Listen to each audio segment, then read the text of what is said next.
Perang antara Amerika Serikat, Israel, dan Iran bukan sekedar konflik militer biasa. Ia telah berubah menjadi bom ekonomi global yang sewaktu-waktu bisa meledak lebih besar. Harga minyak dunia meroket, pasar energi panik, dan perekonomian Amerika Serikat mulai merasakan getarannya. Namun di tengah situasi yang semakin tak menentu, Presiden Amerika Serikat itu, yaitu Donald Trump, justru mengklaim semuanya sebagai kemenangan cepat bagi Washington. Trump bahkan dengan percaya diri menyatakan konflik tersebut praktis selesai dalam hitungan jam. "Kita menang, dalam 1 jam pertama semuanya berakhir," katanya. Masalahnya pasar energi tidak percaya pada narasi kemenangan itu. Fakta di lapangan menunjukkan gangguan serius terhadap jalur pengiriman minyak dari kawasan Teluk masih berlangsung. Ketegangan belum mereda, kapal tanker masih menghadapi resiko, dan harga energi global terus bergejolak. Ketika para politisi mengklaim kemenangan, pasar justru mencium bahaya. Eskalasi konflik di Timur Tengah telah mendorong harga minyak dunia melonjak melewati $100 Amerika Serikat per barel. Sebuah batas psikologis yang selama ini ditakuti banyak ekonom. Lonjakan ini memicu kekhawatiran serius terhadap stabilitas pasokan energi global. Semakin lama konflik berlangsung, semakin besar pula ancaman terhadap perekonomian dunia, terutama bagi Amerika Serikat sendiri. Kunci dari semuanya terletak pada satu titik sempit namun sangat vital di peta energi dunia, yaitu Selat Hormuz.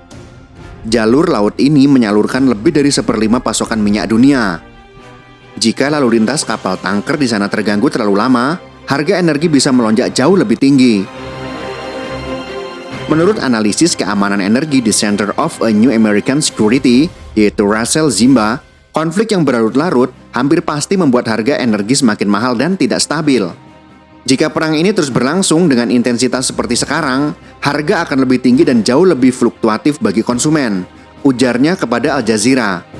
Dengan kata lain, setiap bom yang jatuh di Timur Tengah bisa langsung terasa di pompa bensin Amerika Serikat. Lonjakan harga energi bukan sekedar masalah biaya bahan bakar, ia bisa berubah menjadi pemicu resesi.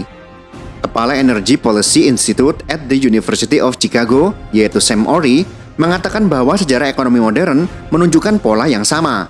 Ketika harga minyak terlalu mahal dan bertahan lama, ekonomi biasanya jatuh ke jurang resesi. Jika harga minyak bertahan di sekitar $140 Amerika Serikat per barel sepanjang tahun, dampaknya bisa sangat berat bagi ekonomi Amerika Serikat. Risikonya bahkan bisa datang lebih cepat jika Selat Hormuz benar-benar ditutup atau terganggu dalam waktu lama. Artinya dapat kita simpulkan dengan sangat sederhana, perang yang dimaksudkan untuk menunjukkan kekuatan justru bisa memukul balik ekonomi Amerika Serikat sendiri.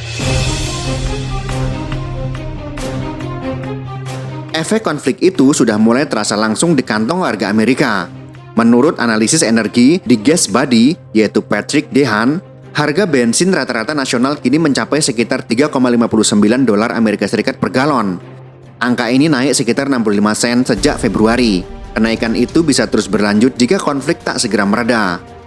Dehan memperkirakan setiap minggu perang berlangsung dapat mendorong kenaikan harga bensin tambahan sekitar 25 hingga 40 sen per galon. Bagi banyak keluarga Amerika, ini berarti tagihan transportasi yang semakin mahal, biaya logistik meningkat, dan harga barang yang ikut terdongkrak.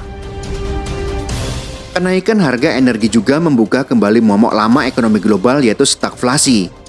Ini adalah kondisi yang paling ditakuti para pembuat kebijakan. Ketika inflasi tinggi terjadi bersamaan dengan pertumbuhan ekonomi yang stagnan dan meningkatnya pengangguran. Direktur Fakultas di Energy Institute at Hayes, University of California, Berkeley, yaitu Severin Borenstein, mengatakan situasi seperti itu akan menjadi mimpi buruk bagi Bank Sentral Amerika Serikat, yaitu Federal Reserve. Jika inflasi melonjak karena energi mahal, Bank Sentral memiliki dua pilihan yang sama-sama berisiko. Yang pertama, menurunkan suku bunga untuk menyelamatkan ekonomi, tapi berpotensi memperburuk inflasi. Yang kedua, menaikkan suku bunga untuk menekan inflasi, tetapi berisiko memperlambat pertumbuhan dan perekrutan tenaga kerja. Dilema itu menunjukkan satu hal yang semakin jelas. Perang mungkin dimulai sebagai strategi geopolitik, tetapi pada akhirnya sering berubah menjadi bumerang ekonomi. Trump yang awalnya dengan gagah berani dan dengan lagaknya menyerang Iran, sekarang dia merasa pusing sendiri karena dampak dari perang itu berbalik kepada negaranya sendiri.